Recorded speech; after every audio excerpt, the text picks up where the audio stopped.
Welcome everybody. Yes, this is actually an episode of LEG TV. I've definitely slacked this season, not just in fantasy football, but doing the videos. Anyways, yes, it is week 10. Holy crap, what the hell happened to this season? It's already almost over. The playoff push has begun, and already the top of the league is starting to separate, but we still have a ton of teams fighting for that 6th spot, and some other teams that could be dropping out at any time. Anything goes in the LEG. So let's talk about the standings right now. Let's see who's in the playoffs hunt. As far as number 1 seed overall, Joe Murdoch barely hangs on and beats Pat by less than a point last week, thanks to OBGYN. Pat's going to be, quote-unquote, shitting golden bricks, according to his Facebook post. We'll get to that more in a minute. As you can see there in the standings, right behind him, Jason Servos, who was in the league for most of the season, is still in 2nd place. But look who is in 3rd place, rookie Nick Shook. Sons of Shane Falco at 7-3. Nobody had him here at this spot. And this is when it gets tricky. 4 through 9 all have potential to get in or get out of the playoffs. That's Obby, that's Mick, that's Dan, that's me. Even freaking Plow has a chance. And Pat! What the hell's going on? I don't know, it's crazy. But first, before we get to that, let's find out what's been going around the NFL. In this segment, Around the NFL.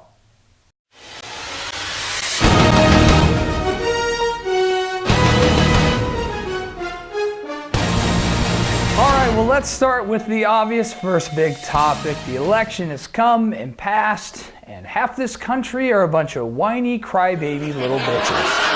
And Donald Trump is our president. That didn't sit well with Mike Evans, who took a knee during the national anthem, quoting that he was not happy with the election because the kind of person Donald Trump is and how he treats women.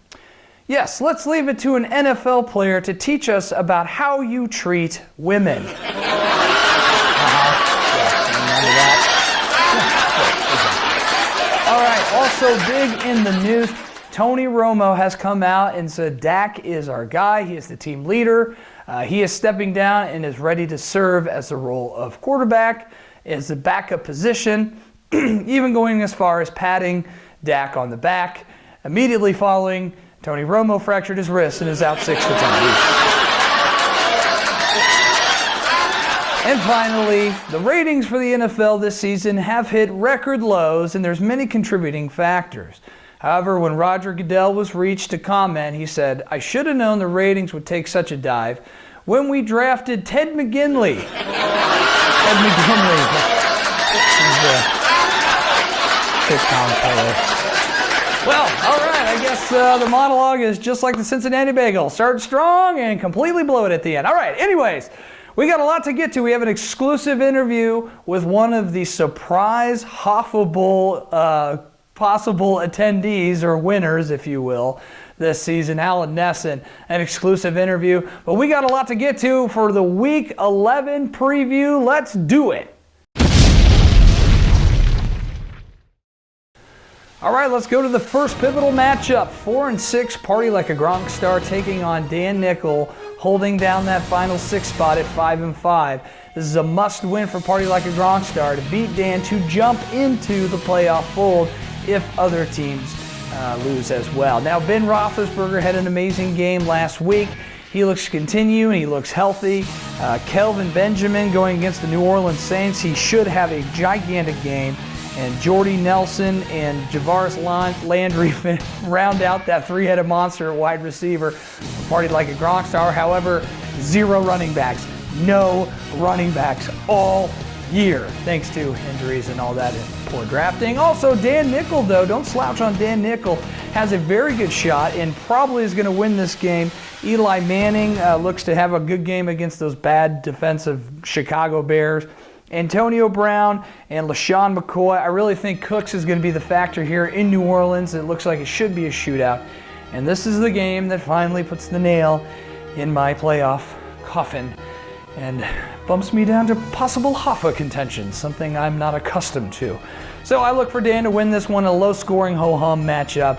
161 to 149, something like that. All right, moving on. Another pivotal matchup.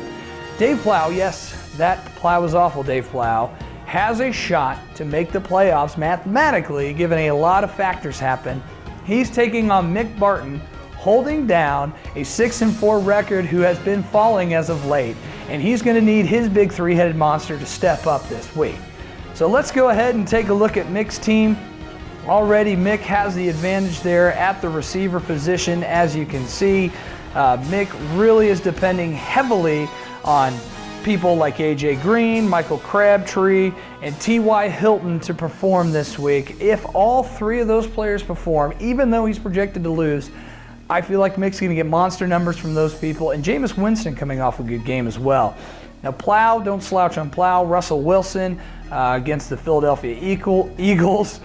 Cooper against the Texans. I mean, they're not that great. Le'Veon Bell. Bennett in the tight end slot. This might actually be a very smart play now that Rob Gronkowski has a punctured lung. We knew that because bong smoke was coming out of his stomach when he got hurt. So good play by Dave Plow. However, I don't think it's going to be enough. I like Mick in this matchup to barely win and push Plow down forever in the bottom to go for the Hoffa this year. All right, moving right along, we also got another very crucial matchup this late in the season. Number 1 versus number 2. This is the game of the week. This decides who is going to have control of this league moving forward this late in the season. Joe Murdoch has been on fire. He's won 5 games in a row, and Jason is kind of back into the fold after controlling the league for most of the season. Now, Servos has Tom Brady against the 49ers. He grew up in California, loved the Niners, so I look for him to have a big game. Doug Baldwin is all of a sudden like a huge fantasy football player. And David Johnson, monster numbers, an amazing draft pick by Jason Servos in the first round. Of course, anybody would have picked him at that spot. But really the big thing that's coming down to is Starks is back and healthy. Although what the hell's going to happen in the Packers backfield, we don't know. A lot's going to depend on how Starks does this season in this game. But Joe riding the wings of Drew Brees and Odell Beckham Jr., who have been putting up monster numbers all season, and getting Meredith off the waiver wires for the Bears as Alshon Jeffrey is now suspended for 4 games. That could play a pivotal role. And look for the wow factor and the wild card factor here in Jonathan Stewart against the New Orleans Saints. If he gets a good game from Jonathan Stewart in the 20-plus category, I like Joe. But if we get a good game out of David Johnson and Jordy Reed at the tight end, I like Servos. So I don't really know where to go here. I guess I like Joe to win this one by 2 points, 170 to 168. Yeah, that's 2. I knew that. All right, moving on. Here is a surprisingly interesting matchup. The second worst team in the league, tied for the worst record in the league, Allen Nesson, who I'll be talking to soon, taking on Pat O'Connor, who just missed a chance to solidify a decent shot at getting to the playoffs. Rex Suggs and Gronk and Roll is taking on Darren Bennett's Boneyard. And this is going to be an interesting matchup because Allen is projected to win by a lot of points here, and here's why. Jordy Matthews, Crowell, Murray, Ebron, all looking to score a lot of points. But Pat has been riding Marcus Mariota, who has had a surprising season out of nowhere. He's got a good matchup against the Woeful Colts. Todd Gurley has not done him favors at all, or anyone, all season. And that, again, is what's going to kill Pat, is the running game. I like Allen in this one, 162 to 152. All right, moving on to the next matchup. Bell comes to Frogtown. Abby and John Dahlgren, again, a must-win for both teams. John Dahlgren needs a win to stay in, and Abalash Reddy needs a win to keep them from nipping at his heels. And Dahlgren and I and Abby also have a bet for $100, whoever has the best record. So that's very, very, very important. So let's go over to Abalash's team. Abby's got Cam Newton going against the Saints. Looks to put up some huge points, 26 projected. Stephon Diggs against the Cardinals, 16 points. And Mike Wallace going against the Ravens. However, Greg Olsen, I think, is going to have a monster game here in New Orleans for the Panthers to help Abby win this game, because Matt Stafford, you don't know what you're going to get. him playing the Jaguars. Julian Edelman's always kind of a toss. And Allen Robinson has been disappointing all year for Dahlgren. Lamar Miller's been a surprise, but Delaney Walker's probably been the most steady position there at the tight end for Dahlgren. I like Abby in this matchup, 172 to 153. And the final matchup, this surprising 7-3 Sons of Shane Falco taking on the worst team in the league, Eric DeVault. So congratulations, Nick, you have a bye week. And let's just look at the teams for the hell of it. Aaron Rodgers looking to rebound. They're always losing, so he throws the ball a lot. Mike Evans, he can get on both knees and blow me. Tavon Austin there in LA is kind of a risky play. Ezekiel Elliott is the thing that's been carrying Sons of Shane Falco through this whole season. What an amazing story from the rookie out there in Dallas. And LeGarrette Blount looks to run all over the awful 49ers defense. Eric DeVault, Phillip Rivers, bye. Jay Ajayi is a bright spot, I guess. I mean, that was a good pickup. Terrell Pryor, meh, hit or miss. And the TJ Yeldon, no. And Kyle Rudolph, meh. Sorry, this isn't even going to be close. I like Nick in this one, 182 to 135. Okay, so there is the roundup for Week 11. We are inching near the playoffs. And there's another set of playoffs that you're all aware that exists. This, of course, is the Hoffa Bowl playoffs. The 4 teams who do not have a bye in the consolation bracket automatically qualify for the Hoffa Bowl. The losers of the first round games will face each other in the Hoffa Bowl, and the loser of that gets to take home this awful, awful, awful picture and have to hoist this on their mantle and display what a complete loser and failure they are, thus represented here in this photo. So one of those combatants that have a really legitimate shot at winning it this year is Alan Nesson. I went to Alan's house and I caught up with him, and here's what he had to say. Okay, we are here live at Alan's house, and there's a ruckus of some sort going on. I'm just gonna open up the door here.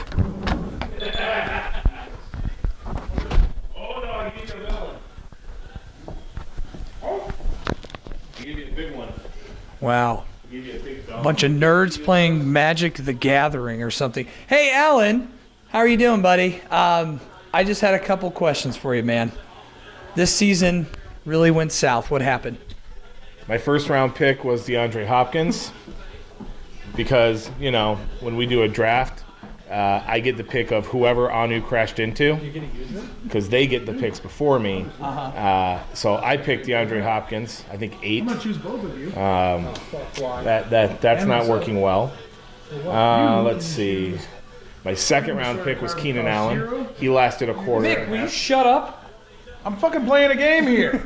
Keenan Allen lasted a quarter and a half into my season. My third round pick was Eddie Lacy. If we do. He's Nothing. He's at a Old Country buffet where I should be at the moment. If we do. Let's see. Are you sure that's wise? I waited on quarterbacks, and I thought, hey, Odell Beckham's going like top 3. He's going to have a ton of touchdowns. Only Eli can throw them to him. So Eli Manning was my quarterback, and now I'm actually streaming Joe Flacco and Tyrod Taylor. Yeah, but dude, I'm done. You have a really sweet shirt, though. Thanks, it's Bigfoot. I've worn it for 3 weeks without washing it, so I also smell like Bigfoot. Yeah, I noticed that immediately when I walked in the house. Hey, what game are you guys playing? This is a DC deck building game. It's a favorite of Mick's. Sam usually wins, however, I believe I'll be winning tonight. And how much pussy is slayed after this game? Well, you're going out of town on business, so at least your wife will moan like a woman who's finally being dicked by a guy with proper size. All right, hey Alan, thank you. I appreciate the interview. Good luck. Good luck this season.